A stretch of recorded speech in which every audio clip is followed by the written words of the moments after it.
Since time immemorial, humanity has sought to transcend its reality, escape the weight of the mind, and forget its troubles. Among the many gateways we have discovered for this escape from reality, alcohol stands out as the most popular today.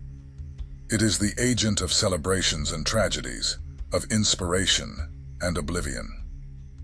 Despite the global production, promotion, legalization, and mass consumption of alcohol, most people neither consider nor understand the spiritual consequences of consuming it. Today we will explore the hidden spiritual effects, what truly happens when you drink alcohol, and what great spiritual masters and ancient traditions have to say about it.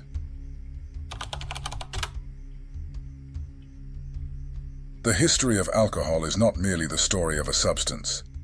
It is a tale interwoven with humanity's quest for transcendence, alchemy, and connection with the divine. To understand it, we need to travel to the cradle of its etymology and uncover the hidden meaning behind the word Al-Kuhul.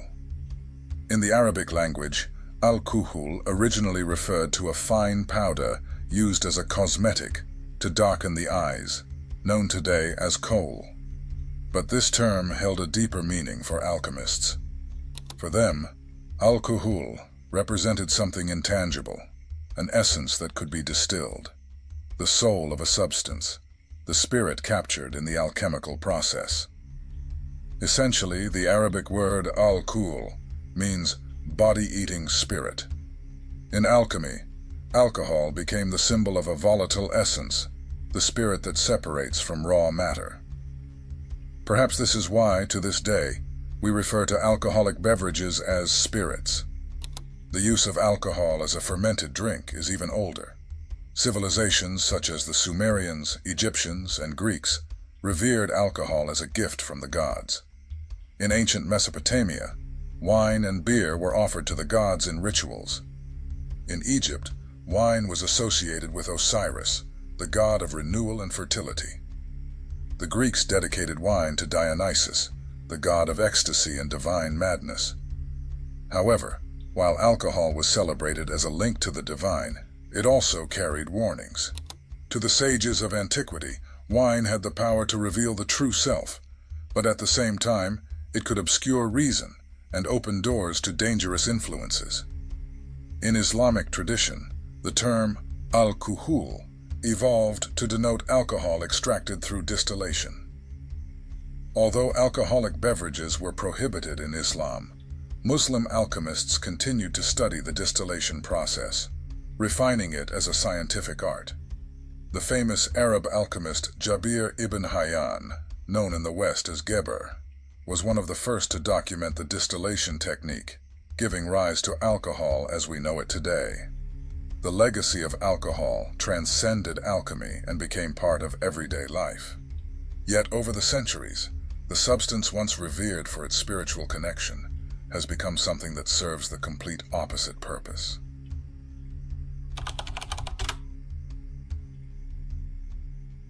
Alcohol is more than a physical substance affecting the body and mind. It directly interacts with the human energy field, often referred to as the aura.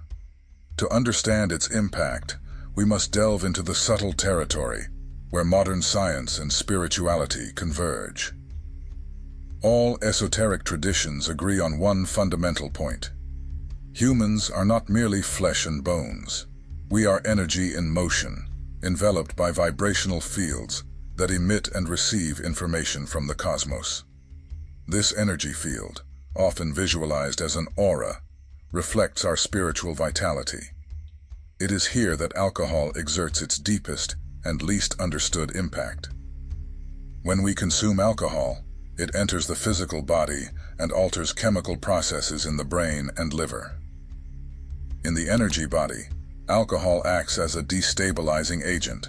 It creates tears in the individual's energy field, making them vulnerable to negative external influences.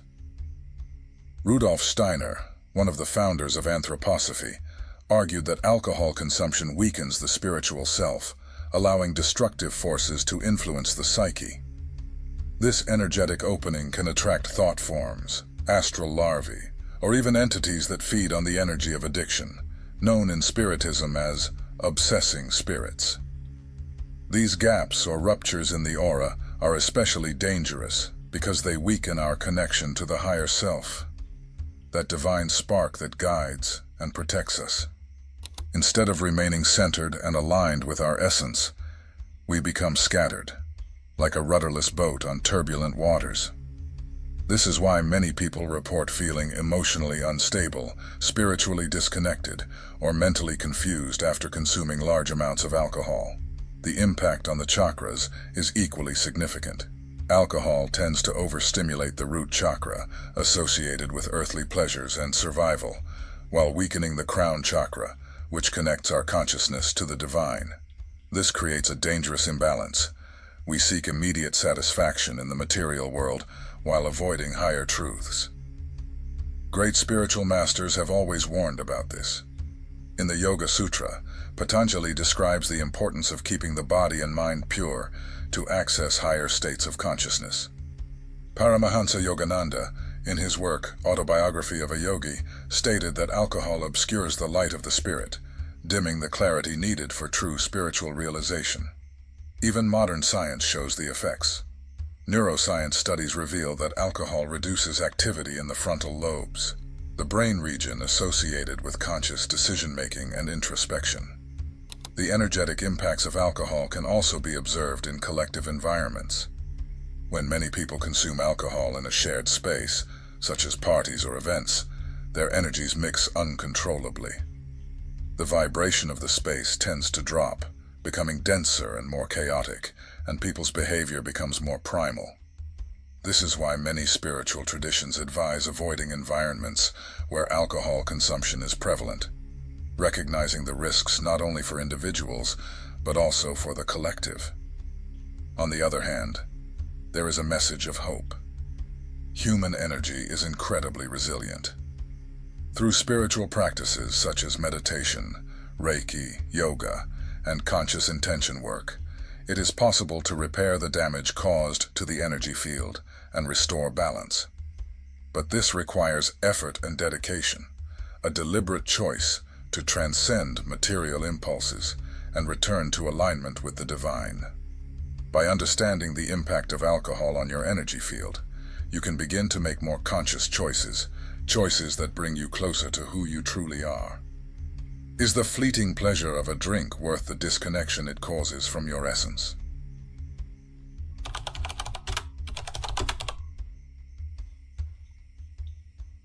Alcohol exerts an irresistible pull on humanity.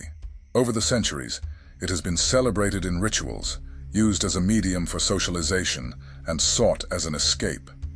But why, despite knowing its harmful effects on the body and mind, are we still drawn to it?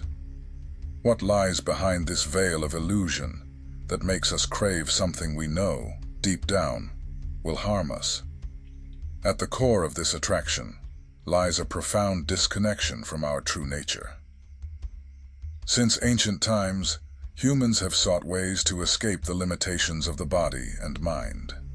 The pursuit of immediate pleasure and relief from existential pain is part of the human condition. Alcohol presents itself as an apparent solution, a magical potion that promises to lighten life's burdens and transport us to a state of ecstasy, of temporary freedom.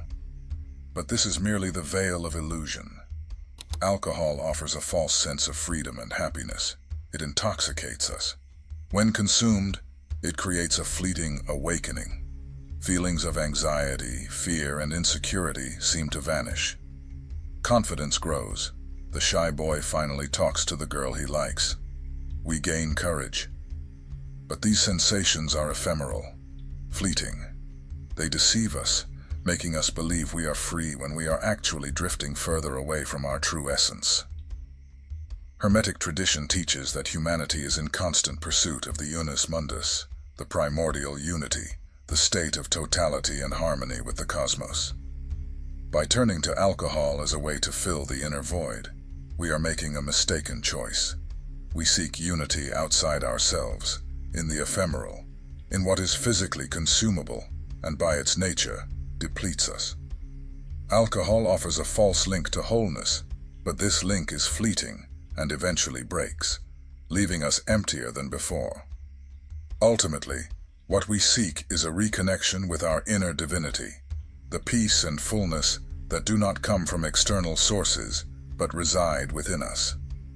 Ancient sages such as Plato and Lao Tzu spoke of the path to true freedom and enlightenment, a path that does not depend on fleeting pleasures or temporary escapes. Plato, in the Republic, described the soul's ascent as a process of liberation from the illusions of the physical world. Lao Tzu, in the Tao Te Ching, taught that true peace is found by living in harmony with nature and the flow of the Tao, not through excesses or escapism. On a psychological level, alcohol reinforces a pattern of emotional dependency. People often do not seek alcohol solely for pleasure, but as an attempt to cope with psychological and existential suffering. Alcohol has a sedative effect that can be appealing when someone feels overwhelmed, anxious, or stressed. By reducing stress, it offers false solace, providing a momentary sense of escape. It acts as a temporary release valve for life's frustrations, but it is a superficial solution that merely postpones confronting our inner shadows. Rather than solving the problem, it conceals it, creating a cycle of escape and return to emptiness. True freedom and happiness are not found in extremes of indulgence or denial, but in reconnecting with our essence, cultivating balance, and nurturing inner peace. The real issue is not the act of drinking itself, but what drives you to feel the need to drink, what makes you want to escape reality.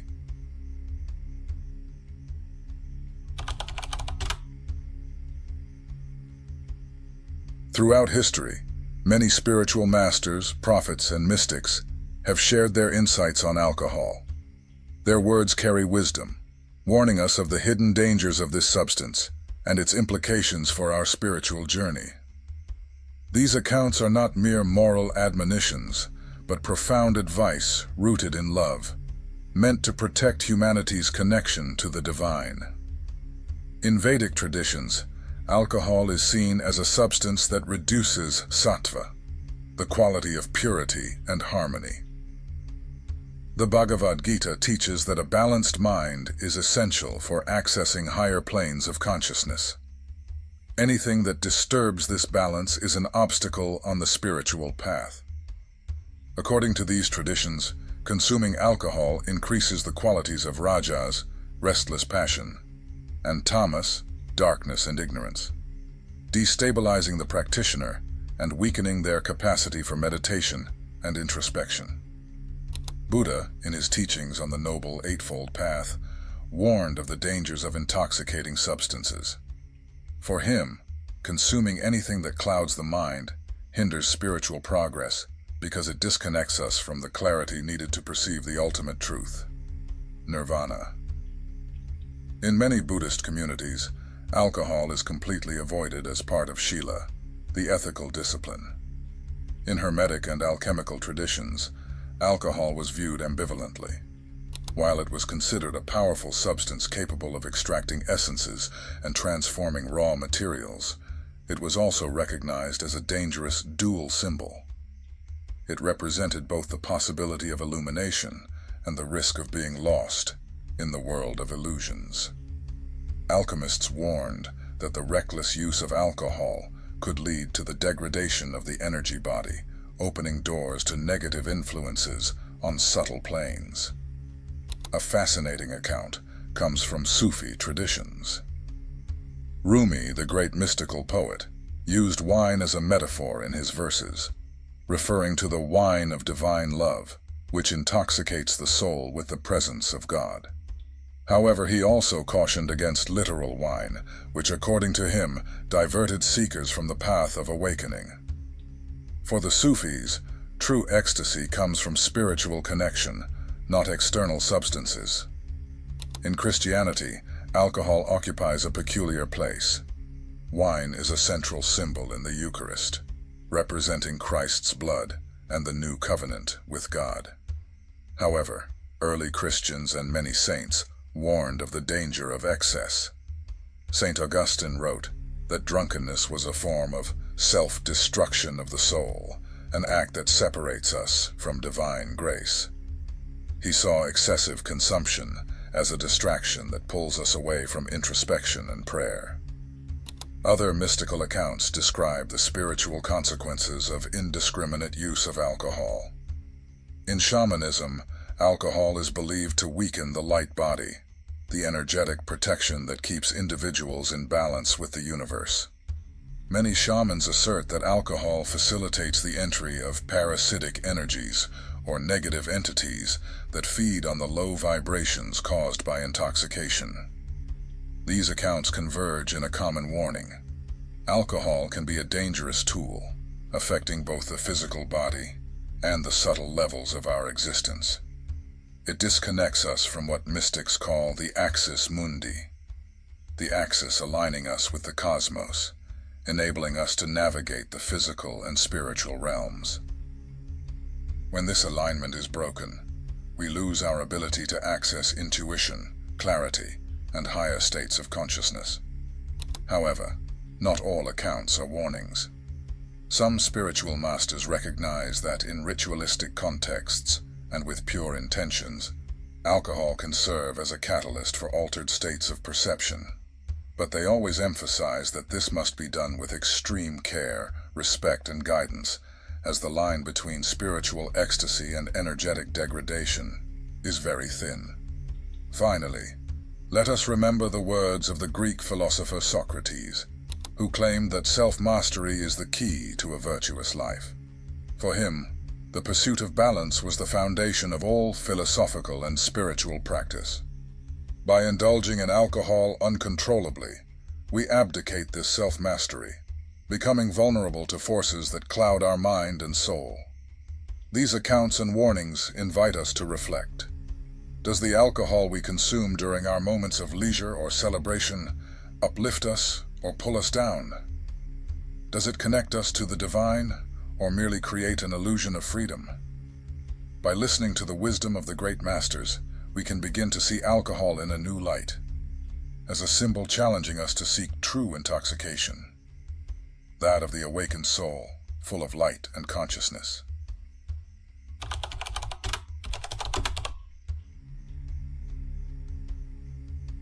After exploring the origins of alcohol, its impact on the energetic body, the veil of illusion it creates, and the mystical accounts warning us of its dangers, we arrive at the most crucial point. How do we break free from this cycle?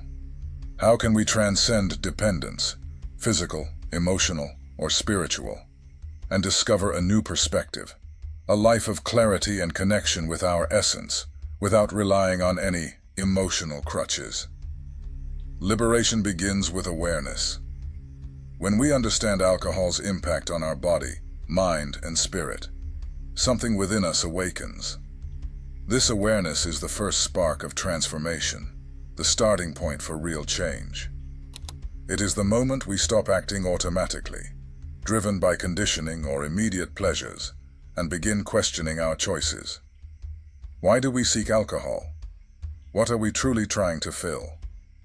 The answer to these questions often lies in our internal void, the sense of disconnection so many of us experience. Alcohol, like other forms of escapism, offers temporary relief, but does not address the underlying cause. It is like a mask we wear during moments of difficulty, but one that eventually falls off, exposing our unresolved pains once more. To break this cycle, we must turn inward, where the real answers lie. Spiritual practice is a powerful path for this journey. Meditation, yoga, prayer, conscious breathing, and other techniques help restore balance to the body and mind. They strengthen the energetic field and reconnect us to our essence. As we cultivate inner silence, our emotional wounds naturally surface. And as these imbalances are neutralized, we begin to realize that the peace we sought externally has always been within us, waiting to be discovered. Many spiritual traditions offer specific practices for overcoming addiction. In Buddhism, for example, Mindfulness teaches us to observe impulses and desires without acting on them. Instead of reacting automatically, we learn to witness, breathe, and make conscious choices. In Christianity, the concept of divine grace reminds us that we are not alone in this journey, that higher support is always available for those who sincerely seek it. Ask, and it shall be given to you. Reconnecting with nature is also essential. Alcohol disrupts our natural harmony, and spending time outdoors, in forests, mountains, or by the sea, helps restore this lost connection. The Earth's energy is purifying, and can help release toxins not only from the body, but also from the mind and spirit. Another crucial step is practicing gratitude. Often, we turn to alcohol as a way to escape what we perceive as an unsatisfactory reality. But by cultivating gratitude for what we have, even in the small things, we start to see the beauty of the present moment. Gratitude connects us to life's abundance and dissolves the emptiness we often try to fill with external substances. I understand that things aren't as simple as they sound, but everything begins with intention. My work is to bring you the message that you are not a slave to anything. You are the master of your consciousness and do not need any substance to be happy and live a fulfilled life. Community is also vital.